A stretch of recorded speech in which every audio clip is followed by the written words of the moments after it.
wise hear it, listens to it, acts with it, and become wiser. And the scorners, well, live to experience the consequences. Àgbà kì í wà lọ́jà kórí ọmọ tuntun wọ́. The elders cannot be in the marketplace and things will get out of hand. The elders of the land are the mentors, they are the carers, they are the ones that hold things together. And that is part of the assignment given to them by the Supreme Being, by the Almighty. And we have the children, the Gen Zs, the digital age children, born between the mid-1990s and year 2010.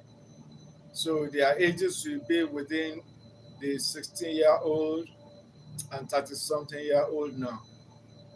So we need to understand their characteristics, their nature, the operations of their mind, the mindset with which they operate and live, so that we can relate better with them. This channel is focused on relationship and relationship management. And relationship cuts across every phase of life, so just like we have elders, youths, and teenagers in every facet of life. We have them in our families, we have them in our communities, we have them in various workplaces. And we all must relate well together for the growth and development, for the well-being of our community, of our land.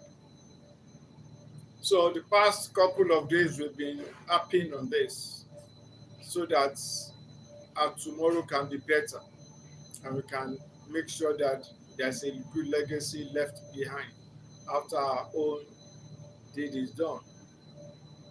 Once again, let's recap some of the characteristics of what you can call the agenda of the Gen Zs, or their career, or their way of life, their way of thinking, or the modes of the principle with which they operate.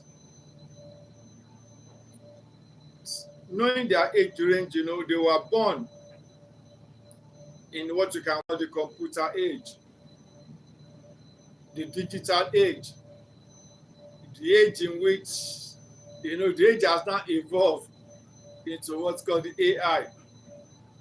And it's something we all have to live with. It's not something you can say, well, I don't like that. I don't agree with that. It's not a question of whether you like or you agree with it.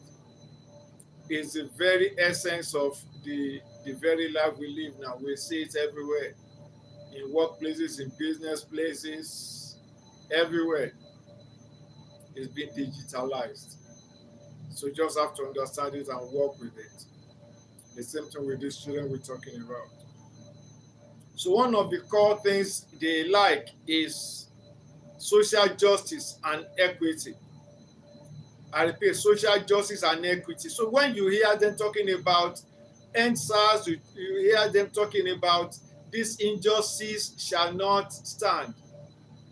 And when you see some of them coming out to stand against injustice that is perceived either in the community, in their society, or in the world at large, you can understand where they are coming from and where they are operating from.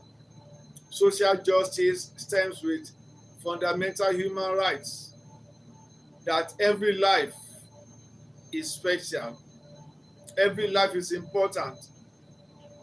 That's why you hear about Black Lives Matters in the US in the last couple of years, which is still on now.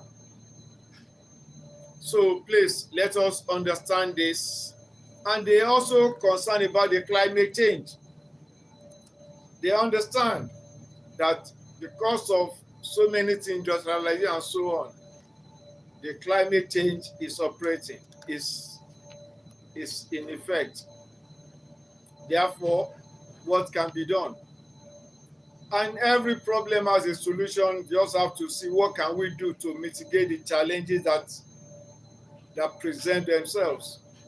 So they expect us as human beings that God has made us with super sense, with creativity, with innovation, with adaptability. So what can we do to mitigate the effect, to reduce the effect or the consequences of our actions and the effects on the climate generally all over the world. So when they see that we are doing nothing about it, they will shout. And part of their motto is, if you see something, say something. And if you can, do something. That is why you see that they see what they can do. They collaborate together, they work together, they synergize their efforts, their thinking, they brainstorm to see what can be done to mitigate this challenge that is prevailing in our community, because every life matters. Then the work expectation. Yes, like one leader in Nigeria said many years ago erroneously that Nigerian youths are lazy. It was an error, and I believe I don't remember him retracting his word. But circumstances and situations and what is on the ground shows that Nigerian youths are one of the most creative, innovative, energetic, and productive in the world. Everywhere you see Nigerian youths, they are doing either in sports, in science, in entrepreneurial programs, in seminars, everywhere you see Nigerian youths thriving. So they are very hardworking. And for those of them that are, for one reason or the other, facing some challenges, they rally around to help one another. And they expect that the work also should be hybrid. That the old system of 9 to 5, you go to the physical office and you spend Monday to Friday or Monday to Saturday, as the case may be, should not be the case. There should be some work you can do at home, you can do on your system, on your laptop, on your iPad, on your system. So they're working on that, and they're doing it, and they're succeeding at that. So we just have to work with that understanding. Maybe that was some of elders that do not understand, do not know better. That's what they see. Please subscribe to my channel, give thumbs up, and share your comments in the comment section. So that's what some elders see, and they see that these children are late because they don't see them knock up their boats, their trainers, and run to physical work every day. Just see that maybe Monday, Wednesday, Friday, or Monday, Thursday, Friday, this guy goes out, but on these particular days, he's actually always carrying this laptop, this tab with him. Yes, that is called hybrid work experience. So they also believe and operate with technological innovations. So that's why they're into coding, and that's the product we now have is the AI, which is helping to make life easier. So they emphasize on digital solutions to challenges, online communication, entrepreneurial innovations, and having digital identity. They also prioritize on mental health. They believe that stress should be well managed, mental health should be, because if your mindset is not okay, then you cannot be productive. And if your mental health is not sound, then that means your life cannot be the way you desire it to be. So they emphasize on mental health, well-being. So they work to mitigate the challenge of stress, minimizing stressors, work against anxiety, and work exceedingly well to maintain general well-being of both mind and body. And they work at economic empowerment for themselves and for their colleagues, for their age group. So what do the elders need to do? What do the older generation, what do we need to do to work with them? We are not supposed to antagonize them. We're supposed to work with them, encourage them, mentor them, work as well to understand them. Number one is we must understand and respect their digital fluency. Know that we are in a new age. Remember when we started in our own time, it was black and white TV, then we have bulky desktop, and so on like that. And the things start to come down small with innovations. So we need to listen to them. We need to listen to them to understand their point. When they say something, listen to them, hear what they will say, hear the explanation, and try to, if some things are not clear, let them explain. So then they validate the one that you know you can relate to it. Then endeavor to mentor them where necessary, where you know you can collaborate with them, and don't try to control, take over their life. That one they will resist it because they don't want somebody to kill their initiative, their creativity. So after that, we learn to operate flexibly with them. Flexibility is the key. Rigidity is no more part of life. Life is dynamic. Change is part of life and living. So we also endeavor to collaborate with them. And that is what has happened, the one I was referring to yesterday. That these youths went to the local government in Rivers State in Nigeria because there's something came online about a school that was dilapidated, destroyed, that's about to collapse. And teenagers are there, JS1 to SS3. That is students between the ages between 10 and 16.